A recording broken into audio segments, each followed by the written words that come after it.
जय हिंद, जय भारत। दोस्तों, शहीद आजम भगत सिंह के बारे में बनाए वीडियोस पर कुछ कमेंट्स ऐसे आए थे जिनमें उन लोगों के नाम बताने के लिए कहा गया था जिनकी गवाही भगत सिंह की फांसी में महत्वपूर्ण साबित हुई थी। जिस मुकदमे में भगत सिंह, राजगुरु और सुखदेव को फांसी हुई, उसमें अंग्रेज सरकार की ओर से कुल 457 लोगों को गवाह के रूप में पेश किया गया था। सोचा कि इतने लोगों के बारे में एक वीडियो में बताना संभव नहीं होगा, इसलिए उन 5 सरकारी गवाहों के बारे में एक शॉर्ट वीडियो बनाया जो भगत सिंह के क्रांतिकारी दल HSRA के सदस्य थे, मगर अंग्रेजों की यातना, भय या लालच से टूट गए और राज खोल दिए। पहला था फणींद्रनाथ घोष, जो पार्टी की सेंट्रल कमेटी का सदस्य था। उसकी गवाही ने सबसे ज्यादा नुकसान किया था।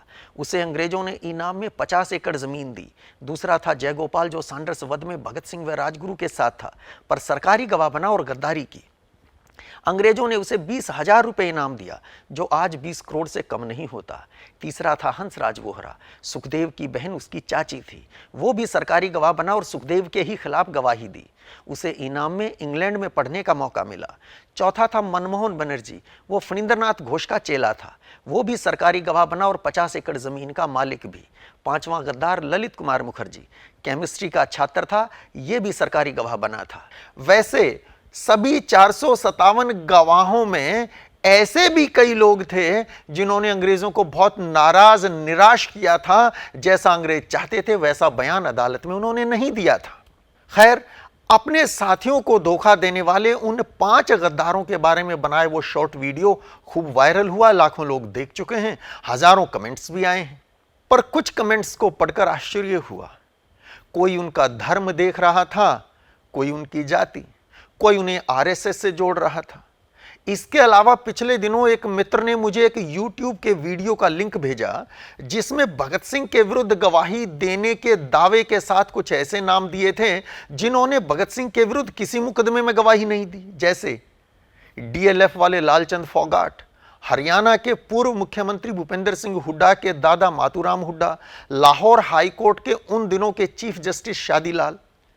इन लोगों ने भगत सिंह के खिलाफ कभी गवाही नहीं दी। तो सोचा इस विषय में डिटेल्स सामने लानी चाहिए ताकि जनता को सच्चाई पता चल सके। दोस्तों, भगत सिंह के विरुद्ध 2 मुकदमे चले। इनमें पहला मुकदमा था दिल्ली में असेंबली बम केस। उसमें सरकार की ओर से कुल 25 गवाह खड़े किए गए थे और वो लिस्ट आपको स्क्रीन पे दिखेगी। पूरे 25 के 25 नाम आप देख सकते हैं। आपने ये लिस्ट देखी जिसमें उन सभी 25 सरकारी गवाहों के नाम दिए हैं।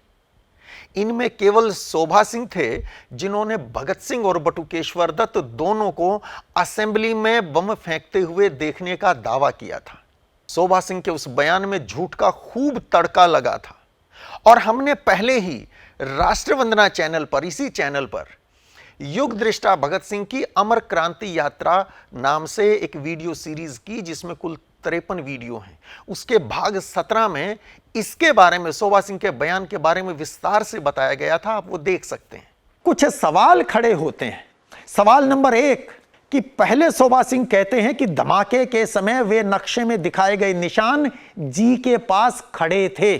थोड़ी देर बाद कहते हैं कि धमाकों के बाद उन्होंने अपनी सीट छोड़ दी।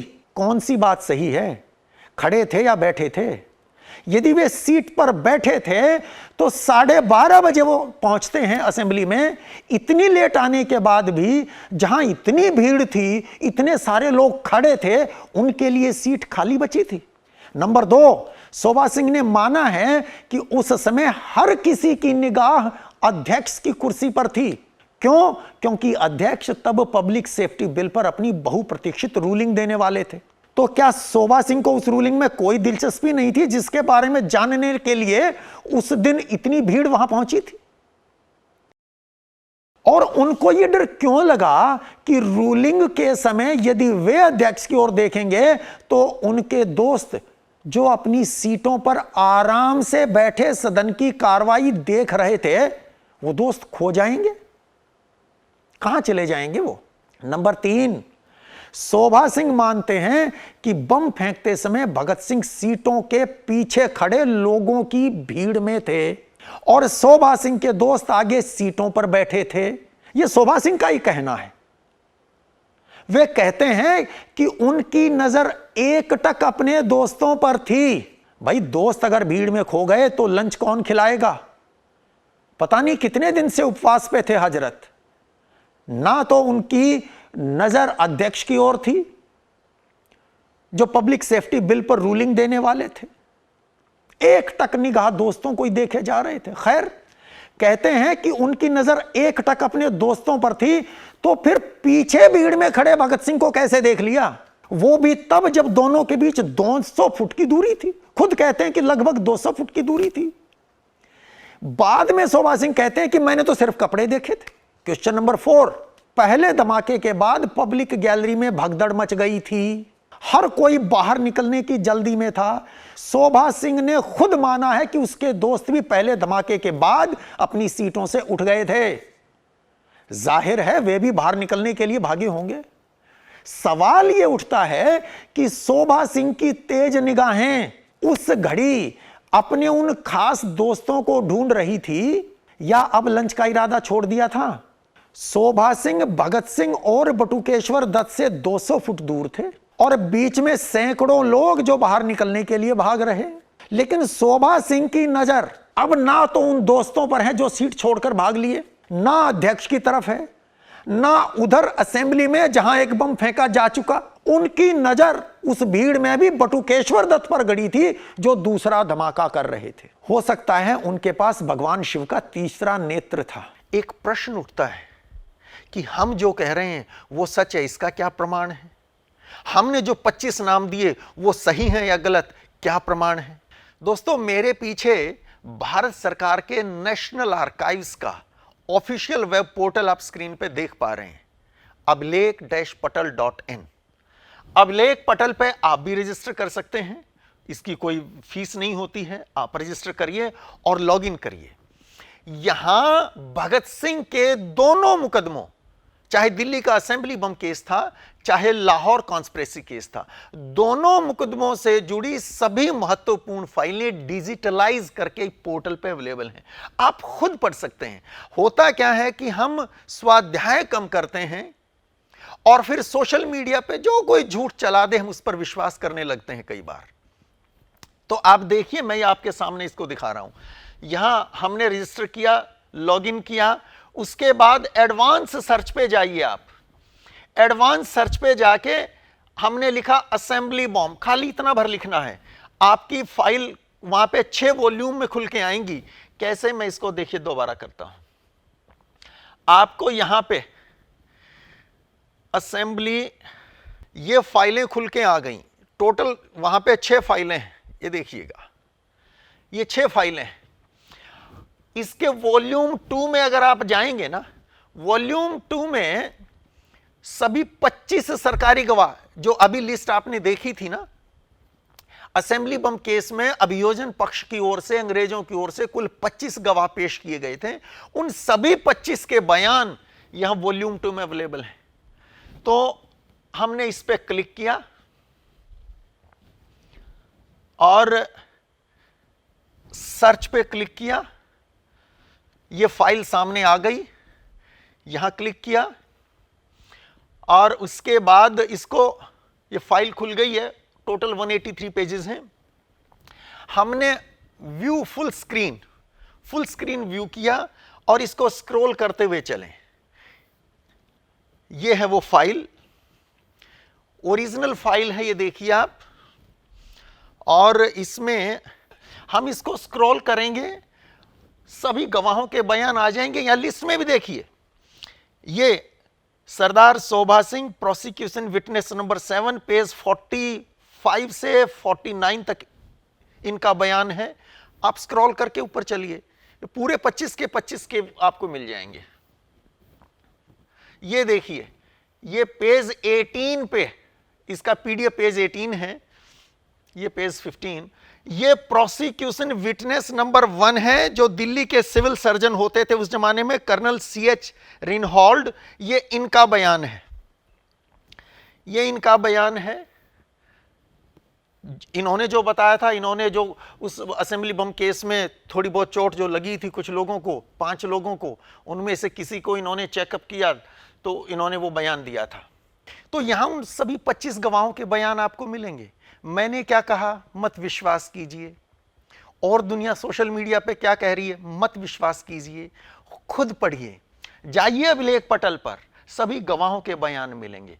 वो 25 सरकारी गवाह जो अंग्रेजों ने खड़े किए।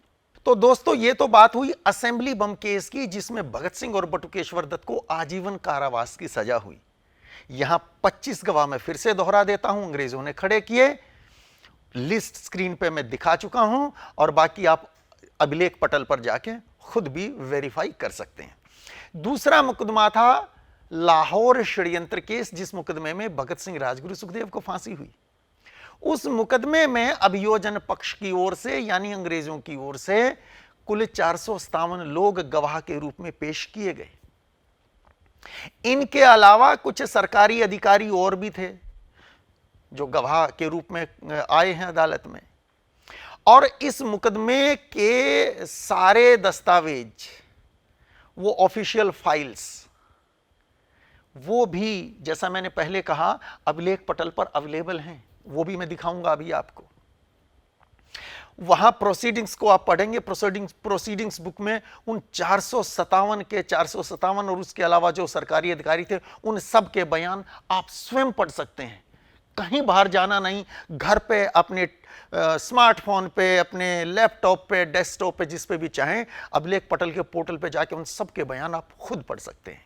वैसे मलविंदरजीत सिंह वड़ैच, ये फाइल्स जो लाहौर कॉन्स्पिरेसी केस की थी, ये उन्होंने पाकिस्तान से कैसे हासिल की, क्योंकि वो मुकदमा तो लाहौर में चला था, और भारत सरकार को, नेशनल आर्काइव्स ऑफ इंडिया को उन्होंने ही डोनेट की थी। उन्होंने एक किताब खुद भी लिखी इन बयानों के आधार पे, और उस किताब का टाइटल है भगत सिंह की फांसी। ये देखिए, ये किताब मेरे पास अवेलेबल है। इस किताब में उन सभी 457 गवाहों के बयान के साथ साथ इंडेक्स में सारे नाम इकट्ठे भी हैं, आप देख सकते हैं। और मैं अभी दिखाऊंगा वो एक बार में इकट्ठे। उसके लिए मैं डॉक्यूमेंट कैमरा को यूज करूंगा। आप देखेंगे ये किताब आपके सामने, आप ये किताब खरीद सकते हैं, बाजार में आसानी से उपलब्ध है, आप अमेज़न से भी ऑर्डर कर सकते हैं। आप देखिएगा, भगत सिंह को फांसी, ये देखिए,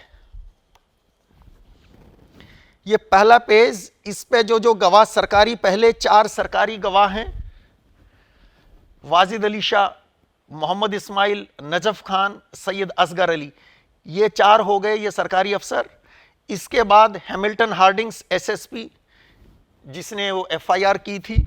उसके बाद जयगोपाल, फणींद्रनाथ घोष, मनमोहन बनर्जी, हंसराज वोहरा। इस पेज के ऊपर ये पहले 4 नाम वही जो भगत सिंह के साथी हुआ करते, इनके खिलाफ गवाही दी। ये सरकारी वादा माफ गवाह बने थे, जैसा मैंने पहले भी बताया है दूसरे वीडियोस में। आप पेज पलटिए तो इसमें सबसे ऊपर वो पांचवा जो नाम है, वो भगत सिंह के उन साथियों में जो 5 सरकारी गवाह बन गए थे, वो ललित कुमार मुखर्जी। उसके बाद राम शरण दास, ये बड़े क्रांतिकारी थे, एक बार आजीवन कारावास, काला पानी भोग चुके थे लाहौर के फर्स्ट कॉन्स्पिरेसी केस में 1915 में, गदर मूवमेंट में। फिर भगत सिंह के साथ जुड़ गए, जेल से छूटे तो इनके साथ जुड़ गए, और इस मुकदमे में एक बार ये भी सरकारी गवाह बनने को तैयार हुए। क्या रणनीति रही थी ये तो वो जाने, लेकिन जब अदालत में बयान देने का वक्त आया तो इन्होंने अंग्रेजों का दिल तोड़ दिया। इन्होंने, क्रांतिकारी थे, सच्चे क्रांतिकारी थे, जो बयान दिया, लिखा भी है सरकारी गवाही से पीछे हटना है, पीछे हट गए थे।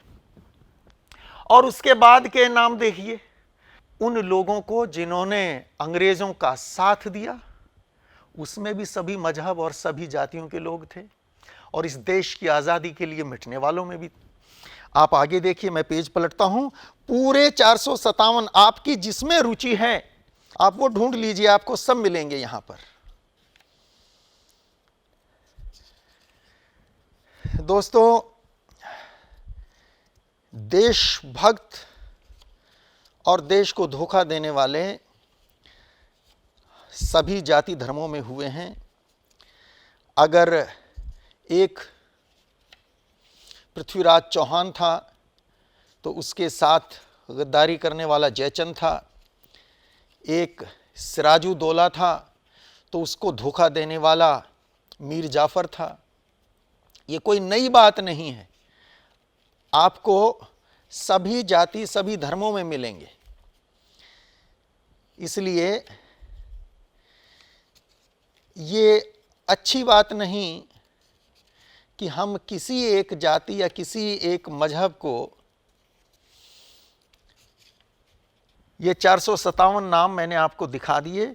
तो दोस्तों वो 457 नाम और उसके पहले के 4 जो सरकारी अधिकारी थे वो सब आपने इस किताब में देखे जो मलविंदरजीत सिंह वड़ैच ने लिखी। इसके अलावा आप खुद भी किताब खरीदते हैं, बहुत अच्छी बात है, नहीं खरीदते कोई बात नहीं, आप जाइए ना अभिलेख पटल पे। अभी हमने असेंबली बम केस लिखा था, नहीं जी, अब हम लाहौर कॉन्स्पिरेसी केस की फाइल ढूंढेंगे।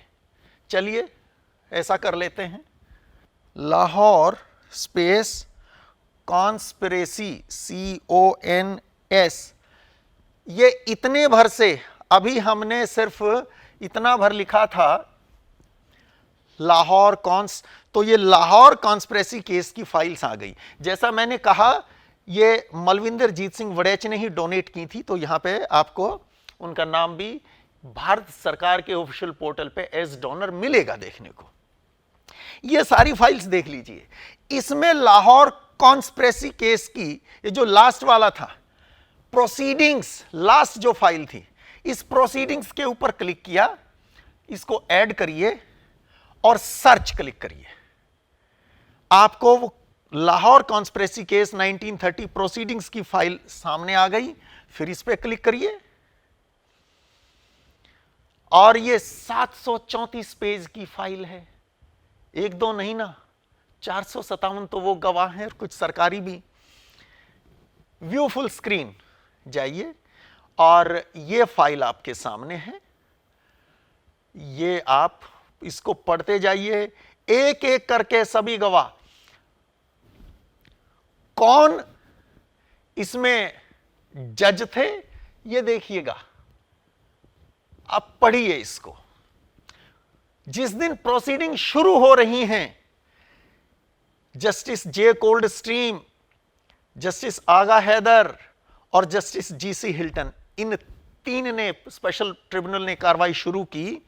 और वकील कौन थे, यह भी बात बहुत चलती है, कौन वकील था, तो ये नाम पढ़ लीजिए जी। अंग्रेजों की ओर से इस मुकदमे में कौन वकील थे जिसमें भगत सिंह को फांसी हुई?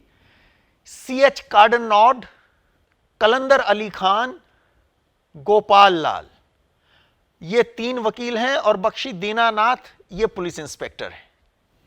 और इसके बाद 18 अक्यूज्ड, और फिर आप इसको स्क्रॉल करके जाइए तो आपको बयान यहां पे prosecution witness number 1 Hamilton Harding, उसके बाद प्रोसिक्यूशन विटनेस नंबर 2 जयगोपाल जो भगत सिंह के साथी थे और धोखा दिया, और एक एक करके फिर इसको पढ़ते जाइए आप, डिटेल बयान है। तो कहने का मतलब यह है कि अंग्रेजों का साथ देने वाले भी सभी जाति धर्मों के थे। और आप यहां इसको देख सकते हैं, किताब में मैंने दिखाया था। सच कहूं तो दोस्तों, भगत सिंह, राजगुरु और सुखदेव को अंग्रेजों ने तो केवल एक बार फांसी दी थी, मगर जिन आदर्शों के लिए वे बलिदान हुए ना, उन आदर्शों को हम हर रोज फांसी दे रहे हैं। वे बलिदानी तो ऐसे भारत की कल्पना करते हुए मिटे थे जिसमें जाति धर्म भाषा की पहचान से ऊपर उठ गए सभी भारतीय इस मां भारती को धरती का स्वर्ग बनाएंगे, पर शायद हम तो किसी और काम में व्यस्त हो गए हैं। यह बात ठीक है कि भगत सिंह की अपनी पार्टी के जिन 5 सदस्यों ने उनके विरुद्ध गवाही दी, वे 5 हिंदू थे, लेकिन उनके साथ फांसी चढ़ने वाले राजगुरु और सुखदेव कौन थे? क्या वे हिंदू नहीं थे? जिन 7 क्रांतिकारियों को आजीवन काला पानी की सजा हुई इस मुकदमे में, वे कौन थे? शिव वर्मा, जयदेव कपूर, विजय कुमार सिन्हा, डॉक्टर गया प्रसाद, कमलनाथ तिवारी, महावीर सिंह और किशोरी लाल। महावीर सिंह तो भूख हड़ताल करते हुए सेल्यूलर जेल अंडमान में शहीद हुए हैं। क्या ये हिंदू नहीं थे? उसी पार्टी के सदस्य भगवती चरण वोहरा, जो भगत सिंह को जेल से छुड़ाने के लिए लाहौर में बम का परीक्षण करते हुए शहीद हुए, वे कौन थे? इलाहाबाद में अंग्रेजों के विरुद्ध आमने सामने युद्ध करते हुए शहीद होने वाले चंद्रशेखर आजाद कौन थे? 63 दिन जेल में भूख हड़ताल कर शहीद होने वाले जतिन दास कौन थे? 2 दिसंबर 1930 को कानपुर में अंग्रेजों से लड़ते हुए शहीद होने वाले सालिग्राम शुक्ल कौन थे? ये सभी शहीद भगत सिंह के ही क्रांतिकारी दल HSRA के मेंबर थे। ये सारे भी तो हिंदू थे और इनके विरुद्ध गवाही देने वाले इन्हीं के दल के वो 5 साथी हिंदू थे। सच तो ये है, मैं फिर दोहराता हूं वही बात, कि सभी धर्मों में वीर देशभक्त भी होते हैं और कुछ कायर गद्दार भी। एक और उदाहरण देख लीजिए। अमर बलिदानी क्रांतिवीर राम प्रसाद बिस्मिल हिंदू थे और उन्हें गिरफ्तार करवाने वाले उन्हीं के दोस्त बनारसी लाल बनवारी लाल, वे भी हिंदू। शहीद अशफाकुल्लाह राम प्रसाद बिस्मिल के अनन्य मित्र, दिल्ली में उन्हें गिरफ्तार करवाने वाले कौन थे? 2 नाम सामने आते हैं। एक सैयद हबीब अहमद, जो पुराना मित्र है, सहपाठी रहा है, और दूसरा अतीक खां, दोनों मुसलमान।